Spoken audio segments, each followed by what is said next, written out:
Omar Khadr, when I say he's been abused and abandoned, I couldn't think of easier words to say. Any Canadian who gets detained abroad is entitled to consular assistance. In fact,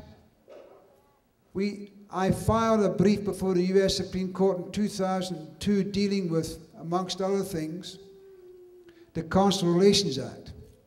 And I asked Canada to file a brief and join me in appearing before the US Supreme Court, and it refused. Didn't give me a reason, but I later discovered the reason. Even though the Americans didn't allow consular visits to Omar Khadr in Guantanamo, our Canadian officials were going to Guantanamo and interrogating Omar Khadr, and were also aware, prior to interrogating him, that he would be softened up in a sleep deprivation program that's systemic in Guantanamo, where you didn't sleep.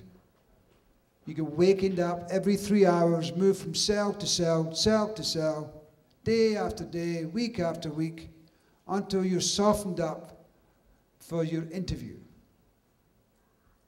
In fact, if you watch the recent, I think the last month's documentary about the evidence dealing with Omar Khadr on CBC, there was an interview of Mr. Corsetti, former military interrogator in Guantanamo Bay, now a civilian, and now regrets some of his behavior. What was interesting in watching Mr. Corsetti on TV, a person whom I've cross-examined, was the little smile he had when he talked about, gee, that sleep deprivation program really works, because these detainees would be walking around their cells talking to some mythical figure or talking to themselves. Well, experts will tell you that intensive sleep deprivation crosses insanity, hysteria, depression.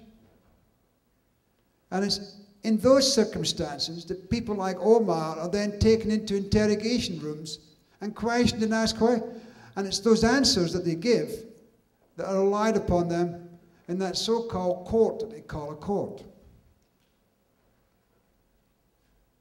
And yet our government has been silent.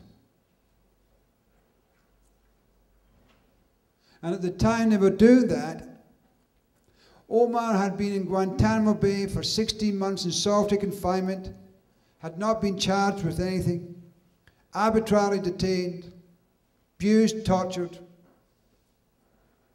never seen a lawyer or a consular official, and he was 15.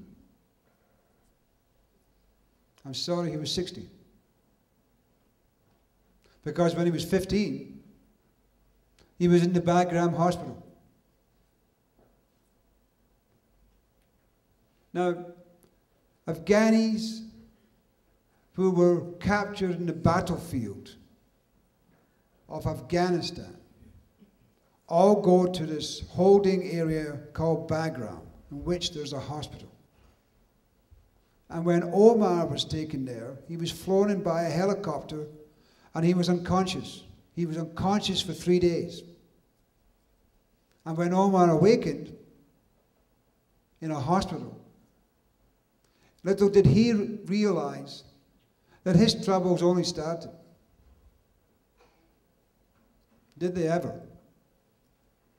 He was wheeled into interrogation rooms as soon as he became conscious. And he was interrogated and abused for the 3 months he was there. In fact, the records that we look at demonstrate that he had been interrogated 49 times. In fact, early on in the years when I was trying to get to Guantanamo and trying to sniff out what's going on there, I had a quotation from a soldier who said, he and those detainees, they're singing like birds. Well, I understand why they're singing like birds, because Omar's comment to me, when I at some point felt confident enough to have him address some of his abuse and torture so I could provide that information to the Supreme Court of Canada, said that hospital, the constant sound, the constant noise that came from that hospital was the cry of pain and the cry of torture.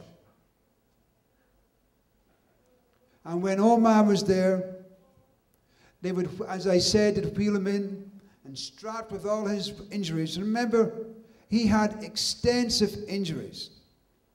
He had 2 bullet wounds in his back with huge holes in his back. His body was shattered with shrapnel wounds because 3 planes flew over the compound and dropped 30,000-pound bombs on the compound. He was blind in one eye, damaged in the other. His body was a mess. And so 3 days after waking up, what did they do? They questioned him on his bed, making him sit up into postures that caused pain. One I like best, one really I like best, is how, even though he couldn't raise his arms and he has not full use of his left arm, they would have him in a crucifixion pose in between a doorway and a door jamb. Tie your arms up as far as you can go. Not just for Omar, but for most detainees in that hospital. And that continued over in Guantanamo. And at night time, they would put him on what they called the night shift. They have little names for the different models they use for extracting information. For example, the sleep deprivation program is called the frequent flyer program. Cute little cynical names. And so for the night shift, he was made to walk up and down this hallway with buckets of water in his left hand and in his right hand. And one of the documents I have describes that by saying his wounds were wet at the time. Imagine how you feel if you've broken a leg or broken an arm, or you feel you have the flu, or you've had some simple operations of appendicitis and you've got to do exercises like that. Look at the pain, the excruciating pain he went through.